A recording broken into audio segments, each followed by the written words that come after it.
de tu palabra hoy, con estas situaciones sensibles que vamos a leer, y confiamos, Señor, que nos vas a hablar a cada uno de nosotros, en el nombre de Cristo Jesús. Amén. Amén.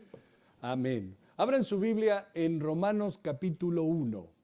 Romanos capítulo 1, y en los primeros 12 versículos del capítulo 1 de Romanos leímos que el apóstol Pablo fue quien escribió esta carta.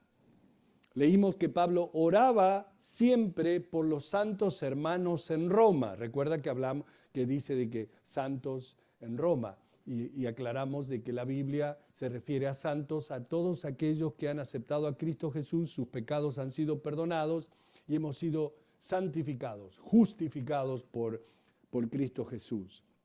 Así que también vimos que el apóstol Pablo quería ir a Roma en persona para ministrarlos espiritualmente y a la vez animarse unos a otros. Y ahora aquí hoy comenzamos leyendo desde el versículo 13, recordando que Pablo verdaderamente deseaba visitar Roma. Entonces dicen en Romanos 1:13, pero no quiero, hermanos, que ignoréis que muchas veces me he propuesto ir a vosotros, pero hasta ahora he sido estorbado para tener también entre vosotros algún fruto, como entre los demás gentiles. Bueno, Pablo quería ir a Roma y tener fruto en Roma, así como en otros lugares. Y dice, hasta ahora he sido estorbado. He tratado de ir, pero hasta ahora no he podido. Pablo en su tercer viaje misionero había visitado las regiones de Macedonia, Galacia y demás territorios no judíos, y había habido mucho fruto entre ellos. Ahora quería tener algún fruto entre los cristianos en Roma.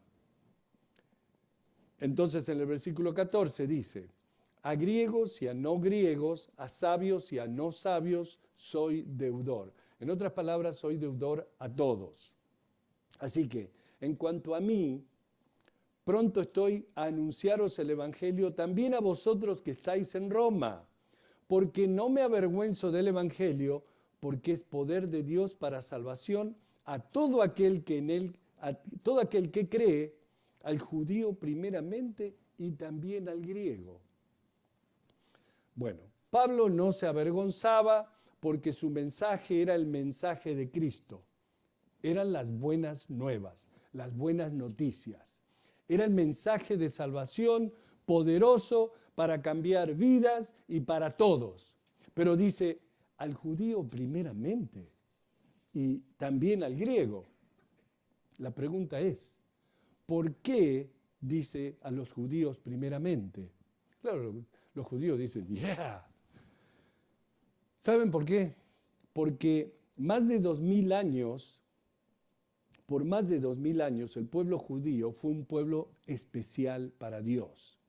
Desde Génesis capítulo 12 leemos que Dios escogió a Abraham y le prometió grandes bendiciones a sus descendientes. Ahora, de acuerdo a Deuteronomio capítulo 7, 8 y 9, Dios no los escogió porque ellos se lo merecían, sino porque quiso mostrar su amor y misericordia a través de ellos. Quiso enseñarles y prepararlos para la venida del Mesías al mundo. Los escogió no porque Dios tenga favoritos, sino para que el mundo conociera su plan de salvación. Así que si tú te crees que eres la preferida de Dios, como hay algunas hermanas que dicen, o algunos también varones que dicen, oh, yo soy el preferido de Dios. Todos somos preferidos de Dios. Para Dios todos somos iguales. Por siglos, los judíos fueron instruidos acerca de Dios mediante la obediencia a sus leyes, celebrando sus fiestas, viviendo de acuerdo a los principios morales de Dios, pero hubo veces a través de la historia que se olvidaban de las bendiciones de Dios, se alejaban de Dios y sufrían las consecuencias. Entonces eran severamente disciplinados por Dios. Pero aún así, poseían la herencia preciosa de poder creer y obedecer al único verdadero Dios. Por eso, de entre todos los habitantes de la tierra, los judíos debían haber sido los primeros en recibir al Mesías y comprender su mensaje y su misión. Y así fue con algunos, pero no con todos. Por supuesto, los discípulos de Jesús y el apóstol Pablo fueron judíos fieles que reconocieron en Jesús el don más precioso de Dios que Dios ha dado al género humano. Pablo dice que no se avergüenza del Evangelio, en otras palabras, no se avergonzaba de ser cristiano. Y dice el versículo 17, porque en el Evangelio la justicia de Dios se revela por fe y para fe, como está escrito, mas el justo por la fe vivirá. ¡Wow! En el Evangelio de Cristo Jesús, la justicia de Dios es revelada porque Dios no puede, y presten atención a esto, ¿ok? Porque es importante. Dios no puede perdonar nuestros pecados injustamente. Tiene que haber una base de justicia para el perdón de pecados. Dios no perdona nuestros pecados porque sí nomás. Cuando un juez simplemente quita los cargos de una persona que es culpable, eso no es justicia. Dios no puede simplemente decir, estás perdonado. Dios siendo Dios. Tiene que haber una base de justicia para un Dios justo. Y tiene que haber una base de justicia para el perdón de pecados. Esa base de justicia se encuentra en el Evangelio de nuestro Señor Cristo Jesús, porque Dios ha sentenciado a muerte a todo aquel que peca. ¿Sí saben eso, no? Lo único justo es poner al pecador a muerte, porque esa es la sentencia que se ha declarado para el pecado y para el hombre pecador. ¿Cómo sabemos eso? Pablo mismo lo dice en Romanos capítulo 5, versículo 12. Por tanto, como el pecado entró en el mundo por un hombre, ¿quién era ese hombre? Adán. Y por el pecado la muerte, así la muerte pasó a todos los hombres por cuanto todos pecaron. Y luego en Romanos capítulo 6, versículo 23, el mismo Pablo dice, porque la paga del pecado es muerte, mas la dávida o el regalo de Dios es vida eterna en Cristo Jesús, Señor nuestro. En otras palabras, todos nos merecemos la muerte porque todos hemos pecado. Pero Dios ha establecido una base de justicia para el perdón de pecados con Cristo Jesús como sustituto. ¿Cómo? Tomando Él mismo, el mismo Jesús, nuestros pecados y muriendo en nuestro lugar. El justo por el injusto. Por lo tanto, proveyendo así a Dios la base de justicia para el perdón. Somos perdonados porque Jesús murió por nosotros. Él tomó nuestro lugar por la muerte que nosotros merecíamos. Él tomó tu sitio y murió por ti para que tú reconozcas que eres pecador. Y también yo, pero nada más que lo estoy, you know what I mean. Para que te arrepientas de tus pecados y aceptes por fe a Cristo Jesús como tu Dios y Salvador. Esa es la justicia que Dios tiene. Por lo tanto, la justicia de Dios es revelada por fe y para fe, como está escrito, que el justo por la fe vivirá. Ahora, si crees en Cristo Jesús con fe, tus pecados son perdonados y vivirás eternamente. ¿Qué significa eternamente? Eternamente. Eso no entra en nuestra cabeza, en nuestro intelecto, porque eternamente, bueno, esa es la única manera que podemos ser liberados de pagar por nuestros pecados. Aceptando O sea, reconociendo que somos pecadores, arrepintiéndonos de nuestros pecados, pidiéndole perdón a Dios por nuestros pecados y aceptando a Cristo Jesús como nuestro Dios y Salvador. La única manera que nuestros pecados pueden ser perdonados. Claro que eso lo tienes que hacer con tu mente y con tu corazón, y que salga de tu boca, como dice Romanos capítulo 10. En el versículo 18, Pablo dice, porque la ira de Dios se revela desde el cielo contra toda impiedad e injusticia de los hombres que detienen con injusticia la verdad. Ok, lo voy a repetir. Porque la ira de Dios se revela desde el cielo contra toda impiedad e injusticia de los hombres que detienen con injusticia la verdad.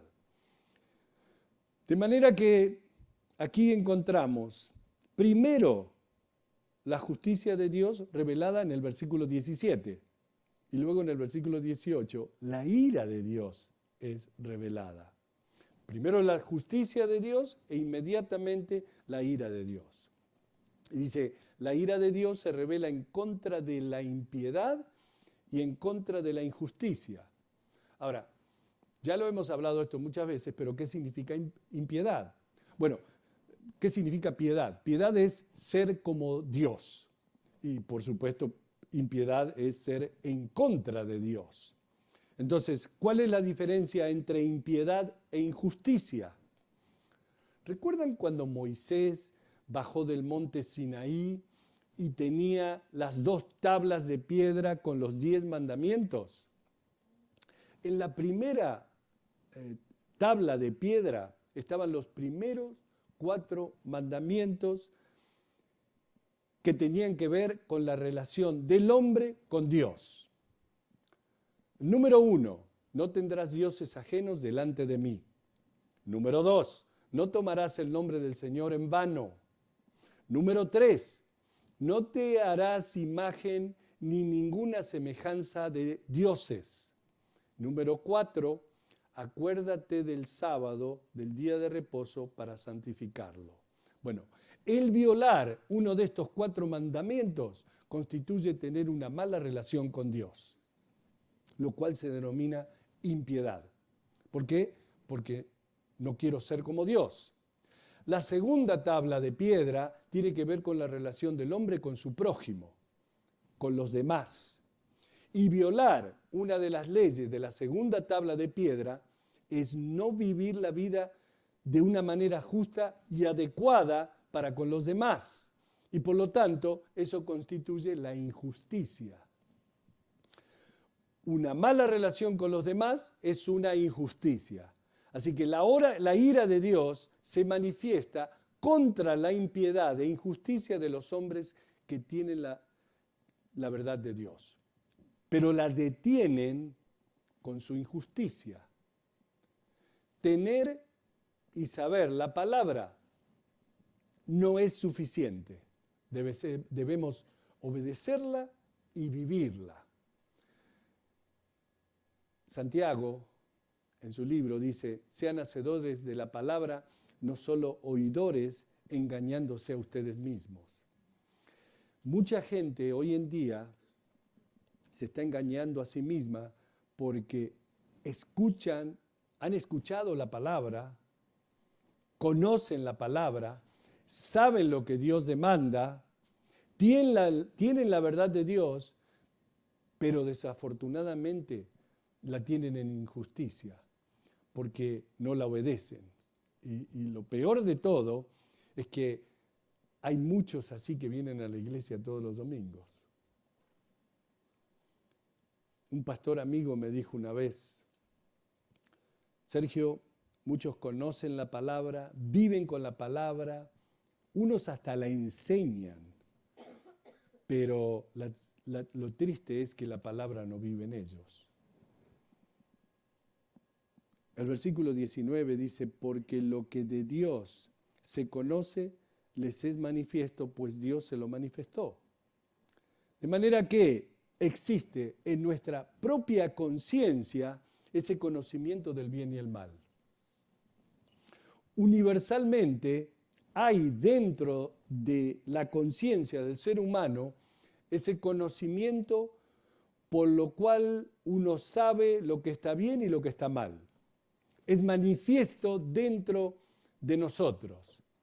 Dios hace como una inscripción en nuestro corazón y en nuestra mente, en nuestra conciencia, y sabemos qué está bien y qué está mal. Porque lo que de Dios se conoce les es manifiesto, pues Dios se lo manifestó. Versículo 20. Porque las cosas invisibles de Él, su eterno poder y deidad, se hacen claramente visibles desde la creación del mundo, siendo entendidas por medio de las cosas hechas, de modo que no tienen excusa. Esto es, que el Dios invisible se revela a través de su creación. Y estamos de acuerdo que eso es verdad. Simplemente mirando a nuestro alrededor nos damos cuenta que Dios existe. No solo eso, el salmista dice, los cielos cuentan la gloria de Dios y el firmamento anuncia la obra de sus manos. Un día emite palabra al otro día y una noche a otra noche declara sabiduría. Salmos capítulo 19, versículos 1 y 2. Dios habla al hombre con el idioma universal de la naturaleza. La naturaleza nos da cuenta, nos muestra que Dios existe. Las cosas invisibles de Él están reveladas en la naturaleza. Por eso, porque conocimos a Dios, no tenemos excusas. Porque Dios es revelado por las cosas que Él ha hecho. Por lo tanto, no tenemos excusas. Versículo 21. Pues habiendo conocido a Dios, no le glorificaron como Dios, ni le dieron gracias, sino que se envanecieron en sus razonamientos y su necio corazón fue entenebrecido. Wow. Pablo dice, pues habiendo conocido a Dios, no le glorificaron como a Dios. Ahora, ¿cómo puede hacer uno eso en su vida? ¿Cómo yo puedo hacer eso en mi vida? Bueno, lo hago cada vez que discuto con Dios. Porque cuando discuto con Dios, en esencia, es como si le estuviese diciendo, yo conozco mejor que tú lo que es mejor para mí. Y realmente es como si me exaltara como Dios. Y en realidad, cuando le demando las cosas que yo quiero, no estoy glorificando a Dios como Dios. Cuando insisto a través de mi oración para que Dios haga las cosas de una manera determinada o a mi manera, eso no es glorificar a Dios como Dios. Y hay gente hoy en día que está haciendo de esto como una doctrina. Muchas de sus enseñanzas son realmente malas, son impías, porque elevan al hombre a la posición de ser una autoridad y a Dios le dan el papel de siervo. No sé si se habrán dado cuenta que muchas veces en algunas iglesias uno escucha a los hermanos hablar cuando alguien está enfermo, así, y reprendo la enfermedad, quita la enfermedad, dándole órdenes a Dios y no diciendo, Señor, tu palabra dice que oremos por los enfermos y aquí estamos en obediencia, orándote a ti, pero Señor, haz tu voluntad.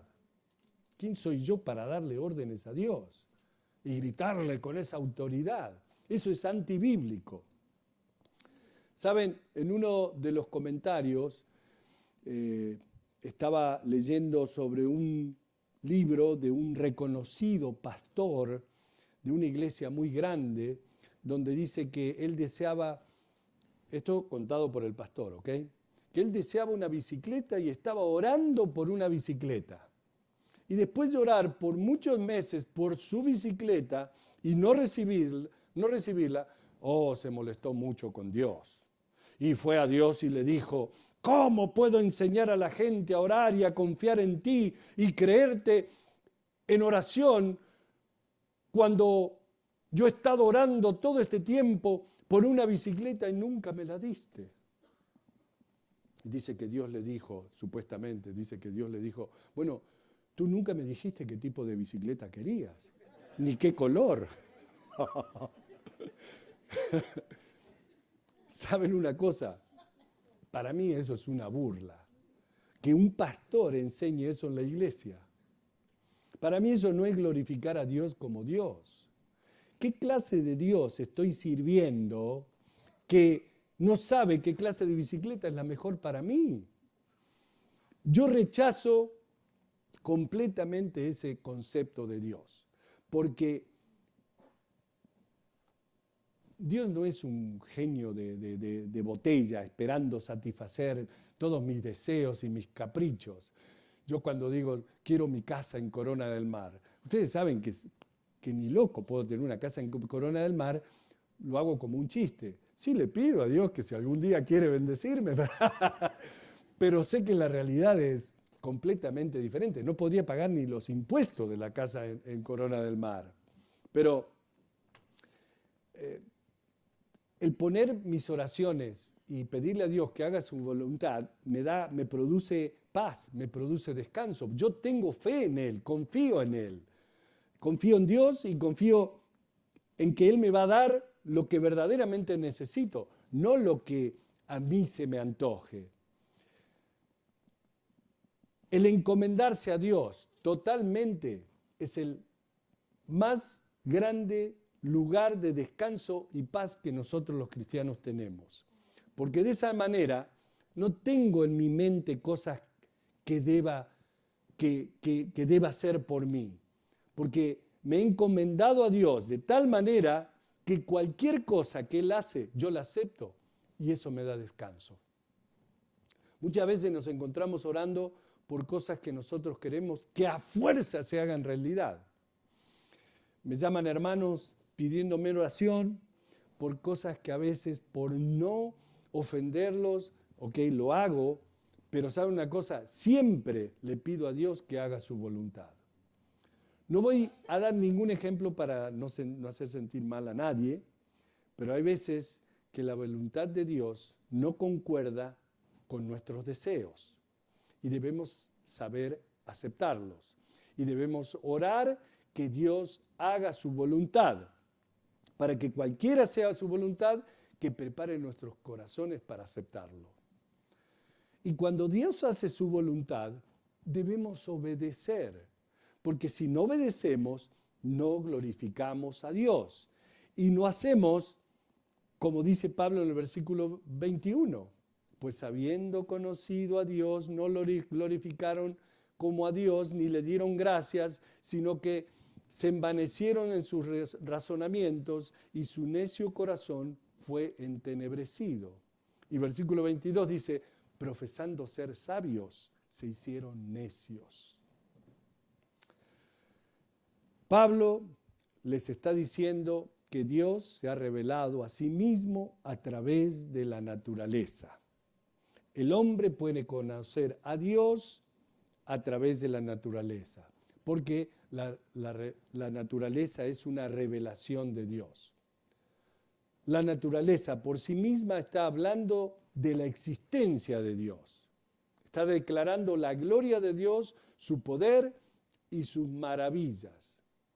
Pero si el hombre no quiere tomar las verdades de Dios y no quiere glorificar a Dios como Dios, eso significa que el hombre quiere elevarse a sí mismo al nivel de Dios.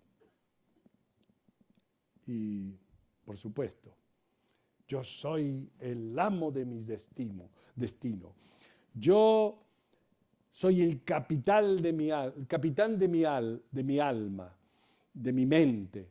Yo me gobierno solo. Es más, hubo uno que dijo, pero sigo siendo el rey. ¿Cómo le gustó esa? Porque cuánto la cantaron esa.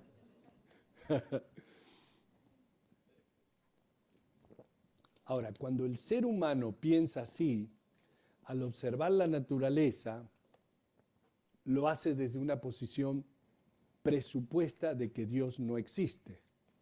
Y como para él Dios no existe, trata de explicar los fenómenos de la naturaleza fuera de Dios. ¿Por qué? Por fenómenos naturales, por circunstancias naturales. Y con eso explican prácticamente cualquier cosa. Leí en un comentario sobre este versículo que en 1975 en Europa, yo sé que la mayoría de ustedes todavía no nacían en el 75, especialmente las chicas de aquí de la primera.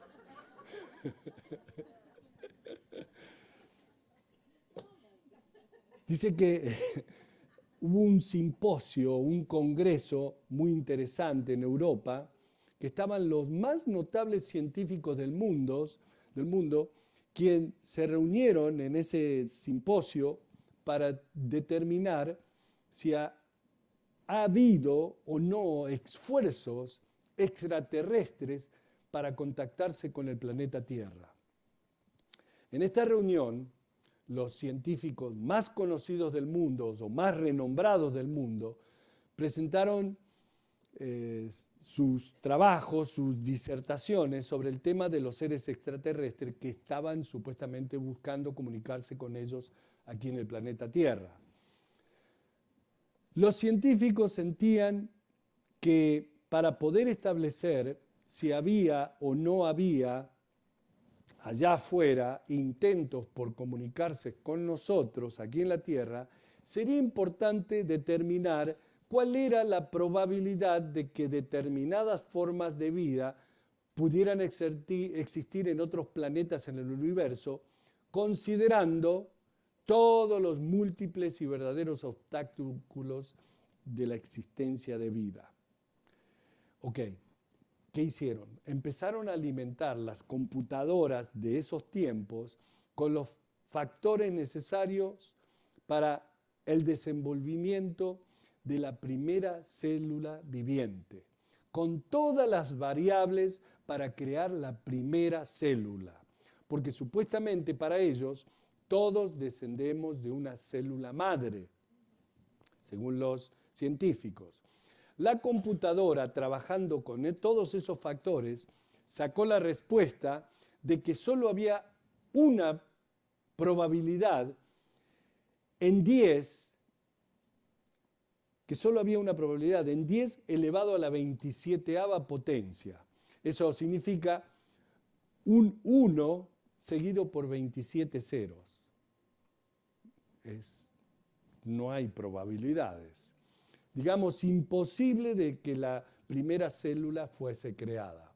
Ahora, suponiendo que la Tierra tiene, como dicen ellos, 6.000 millones de años, eso es solo como 6 por 10 elevado a la 12ª potencia. Y con todos estos factores, digamos,